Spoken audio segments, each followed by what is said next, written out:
Hi, I'm Jonathan Larsen, managing editor. And if you saw yesterday's testimony at all, you probably saw that we're talking about Robert Mueller, former special counsel, testified before two House committees yesterday.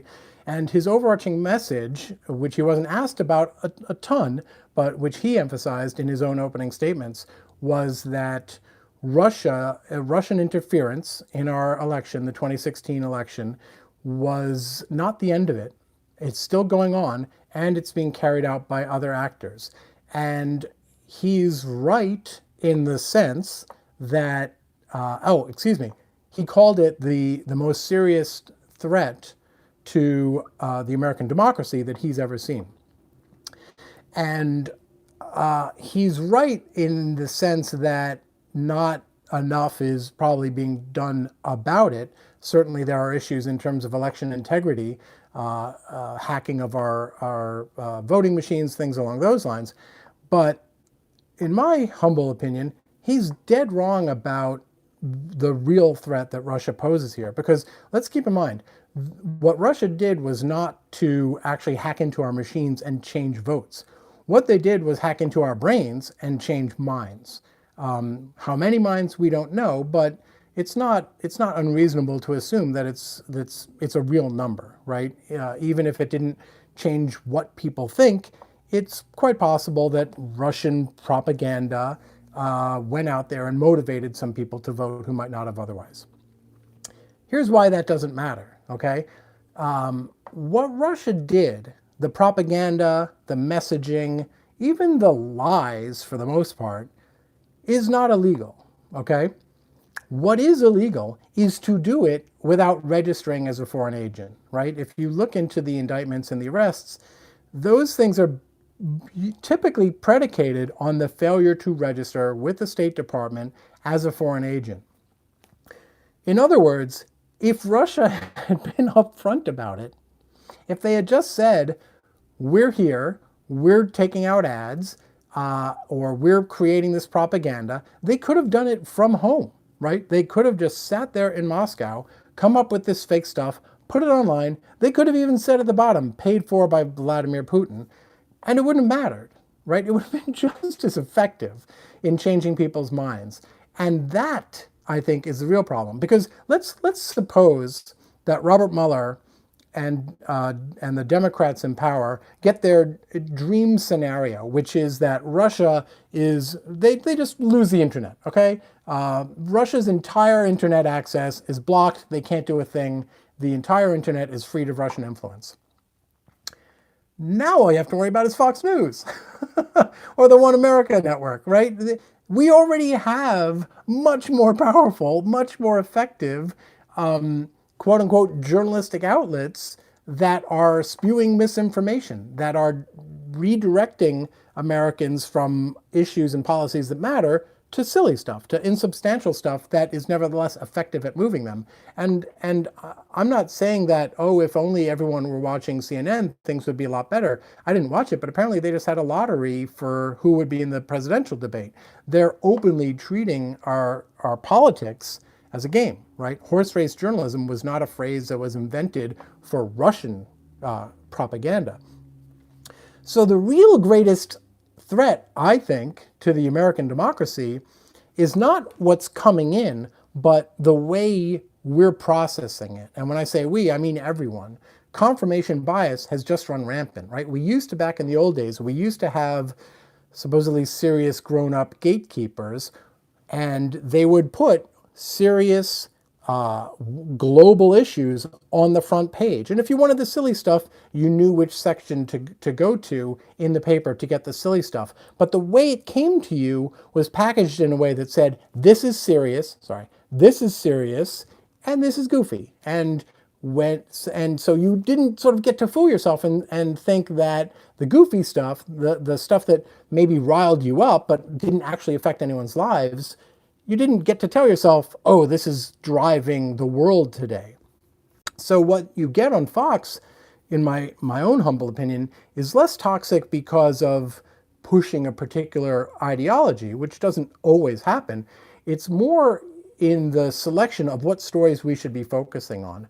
And not just with the rise of the internet, but also with the demise I would say, of critical thinking and the rise of of confirmation bias and this tendency to think I'm entitled to my opinion and my opinion is entitled to respect. Basically, I think it, therefore it's valid enough for me to believe and act on it. And that's crap. It's toxic crap. And that, I think, is the serious threat to our democracy, because we've lost those gatekeepers. And don't get me wrong, those gatekeepers kept out a lot of stuff that was really important, right? None of this should be taken, none of what I'm saying here today should be taken as saying that we need to resurrect the barriers that kept out issues that I guess now are called identity politics in a derogatory term, right? The way we speak about people of color, the way we speak and think about the LGBTQ community, the disenfranchised, all of that has to change. But we also need to reckon with what it means not to have any gatekeepers whatsoever, right? When we look at our Twitter feed, it's all just one thing after another. There is no front page. There is no front page, and that means we're now responsible for that curation. Each and every one of us is responsible for our own curation, not just of which news we're going to look at, but what we think is important. So right now today, everyone's going nuts over President Trump having stood in front of some bogus satirical presidential seal. And it's funny, and I'm not saying no one should pay attention or care about it, but we've yet as a culture to develop the tools to differentiate between that as a thing to pay attention to in a meaningful way and say the cutting a couple days ago of 3 million people, I think it was, from federal assistance with buying food to eat, right? They're getting disproportionate amounts of attention, and the attention they're getting is not being differentiated. So the greatest threat to our democracy isn't from the outside, it's from us, and whether or not we're actually going to practice that democracy in a responsible way. And that's the end of my rant. So I see you guys have chimed in a little bit here, so let me talk about this. DLJ says Russia does matter to Russians. And look, the headline I put on this is a little bit facetious, why Russia doesn't matter. Of course, Russia matters certainly in things like its role as a global actor, its horrific record of human rights at home. I'm saying why Russia doesn't matter in the context of what Mueller had to say yesterday. Russia is not an existential threat in terms of feeding us secretly Russian information. That's not the threat. If you don't get vaccinated, and that's a good analogy here, I think, because the anti-vax movement is related to all this. But if you don't get vaccinated, the problem isn't that one place you go to might have germs. The problem is you're not vaccinated. And from an epistemological point of view, that's the biggest threat. The lack of that, we're not vaccinated from an epistemological point of view in terms of knowing what not to pay attention to. So that's my spiel. Reptile Z says, finally made it live. Hi peeps. I hope you included me in that because I'm saying hi back. Hi back, Reptile Z. Devon Miller says, do you think they will impeach? So I'm going to risk pissing you off here, Devon, and I'm going to suggest that the will X happen school of news is part of what's toxic right now. It's very easy to sit there and give your reasons about why something will or won't happen. Well, of course, President Trump won't get impeached because Democrats are spineless. That's an easy position to take. I don't have to prove it. There's nothing, and no one's going to care once it does or doesn't happen what I said about it years ago. So there's no cost to me to say it. I don't have to be informed about anything. All I have to do is blather on, blah, blah, about my opinion, right? And I'm incentivized to do it because people ask, will he get impeached? Why? Because they want to know. And it's totally valid to want to know. But we have to, we can't just act on the fact that we want to know and therefore grasp for things that feel like knowing, right? Because no matter how much I convince you that I'm right, that Democrats are spineless, they'll never impeach him. No matter how much I convince you that that's right, you still don't know. I didn't know, and you're not going to know any better. And so we need to sort of liberate ourselves from that need for, oh, I can feel better now because Democrats are going to do it, or whatever it might be, right? We have to be grown up enough to live with uncertainty and say, I don't know. I don't know. What I do know is that I can affect change, or what I do know is what I can do to drive that outcome, right? And it's harder. That is harder work than just saying, oh, okay, I know what will happen, which of course absolves me of having to do anything about it, right? Once it's determined, then apparently you don't need me because the answer didn't involve, well, he'll only get impeached if you make it happen, right? So I think we got to stop asking it, because as long as we're asking, will he get impeached? Will Democrats win in 2020? Will Kamala Harris get the nomination? As long as we're asking those questions, we're creating a market for answering them. Kalita says, what happened? I have no idea, Kalita. I don't know what happened. Mr. Elder says, well, Russia is a threat. The real threat is the people in our own government who won't do anything to stop other governments from messing in our elections. Also superdelegates, disenfranchisement, and then it goes on. One point I should make, Mr. Elder, is that I do lament a lot the way that, and I used this language earlier, but I was doing it kind of tongue-in-cheek, and I just forgot to undermine myself. The way I look at it is they didn't meddle in our elections, they meddled in our campaigns. And even meddled, I think, is the wrong word. They said things, right? The US says things all the time. Is CNN meddling in Venezuela's elections by covering it on CNN International?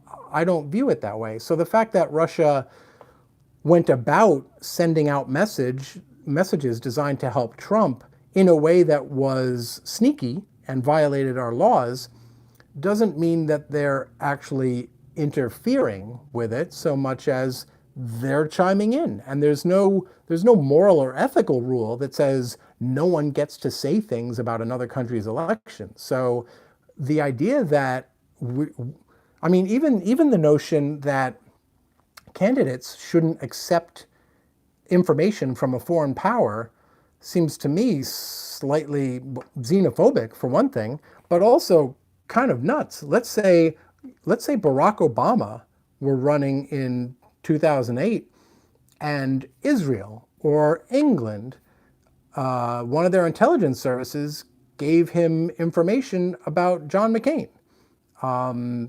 Whatever it might be, fill in the blank with your most ridiculous paranoid conspiracy theory.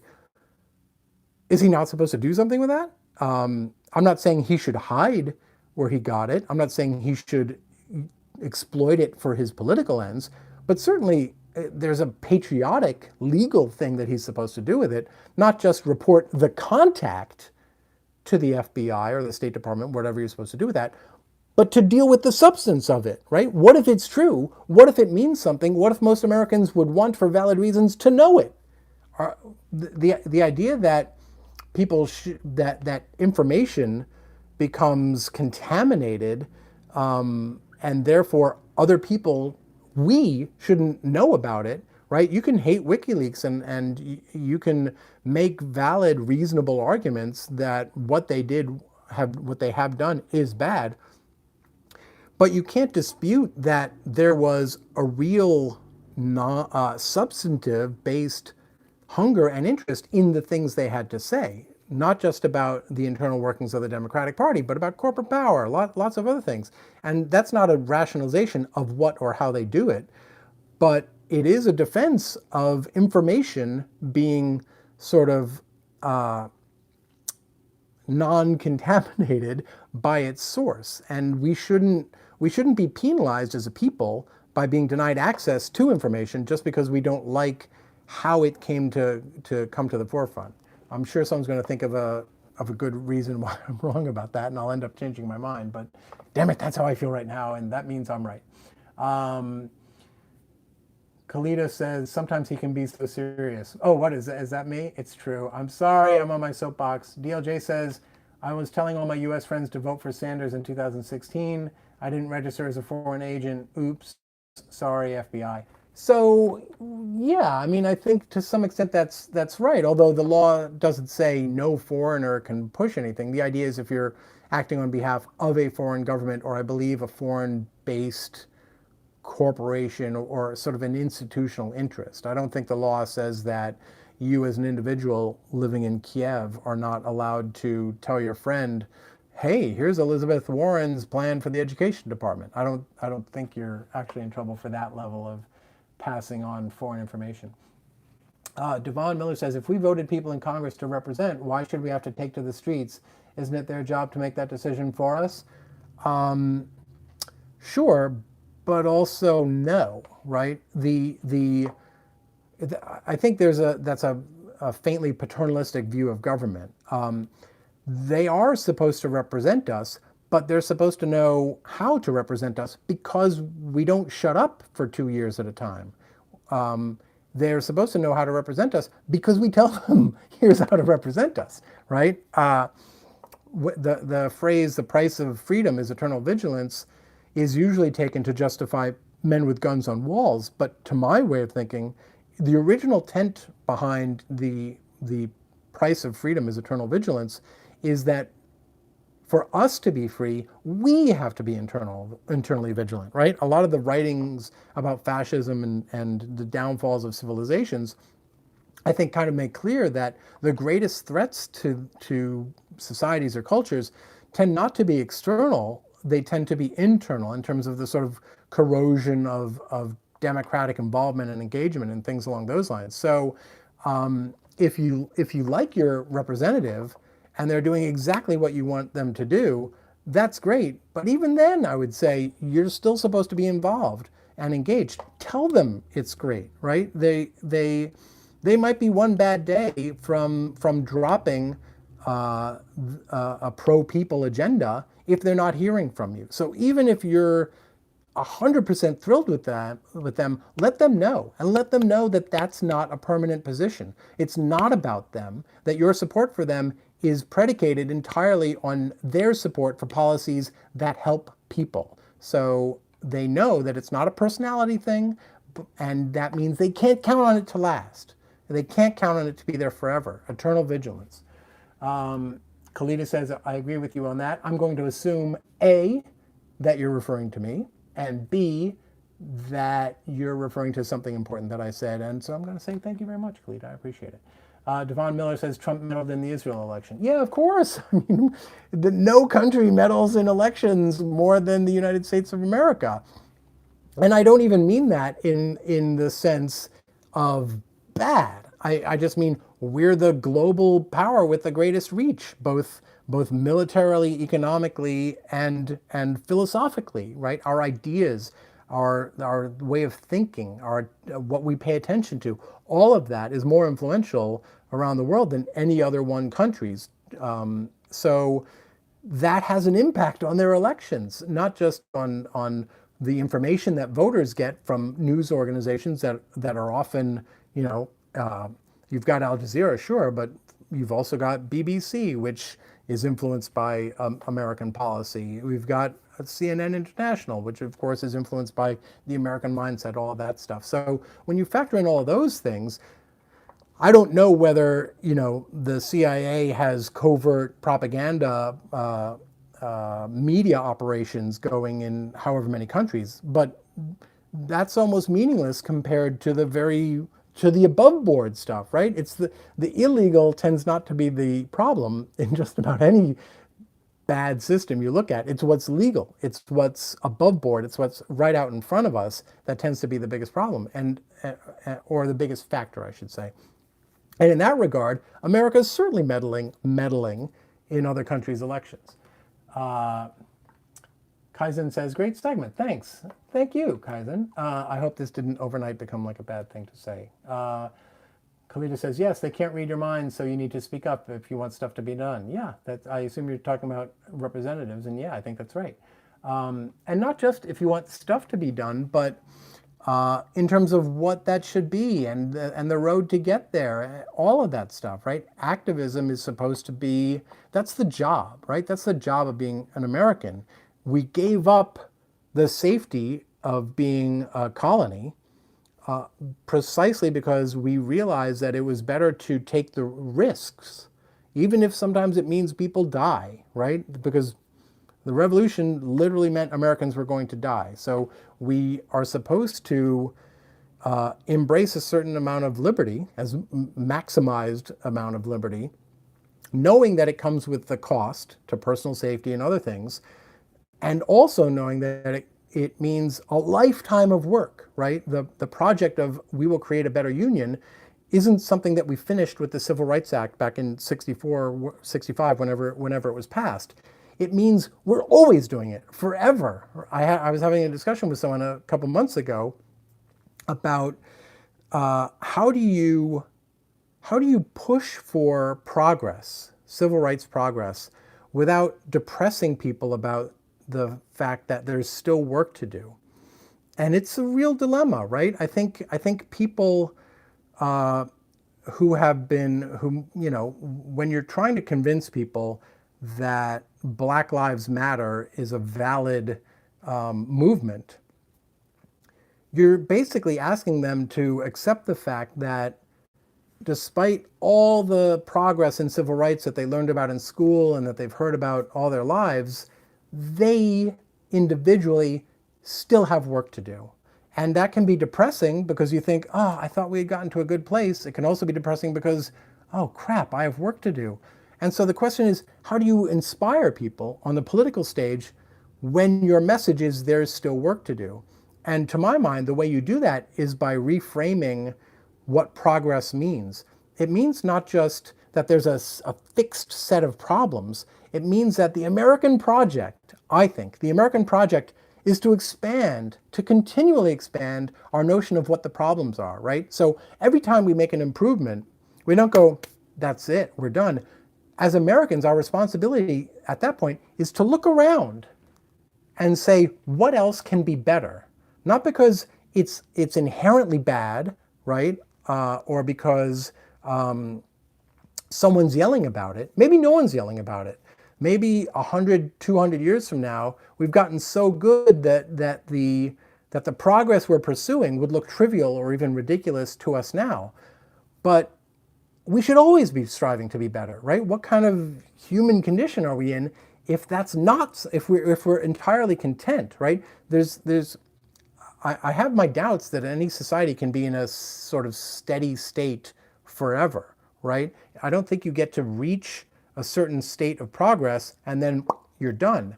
I think just the act of trying to get better makes for a vibrant, active, thriving society. And without the constant looking for how to get better, you end up sinking. So I don't think anyone gets to be here. I think our project has to be always trying to get better. Okay, let's see what else. I think I'm all ranted out, but let me see what you guys have to say. Puerto Rico, Kalina says Puerto Rico got the guy out. He will leave office on the 2nd of August. You have the force in terms of numbers. Yeah, I mean, Puerto Rico is a great example, right?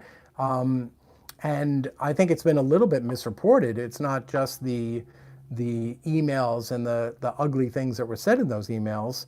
There's a lot of structural stuff going on there as well. There's scandals about there are financial scandals within the administration. I'm not as read up on it as I should be, but I think it sends a wrong message to suggest that people were just pissed off because ugly slurs or terms were used in a set of emails. It goes deeper than that, and I think it's important that people understand that because the problems were deeper than that, the language catalyzed that sort of simmering discontent. At least that's my somewhat shallow reading of the situation. But it does go to the notion that, yeah, you can affect change. You don't have to wait for elections. You shouldn't be waiting for elections.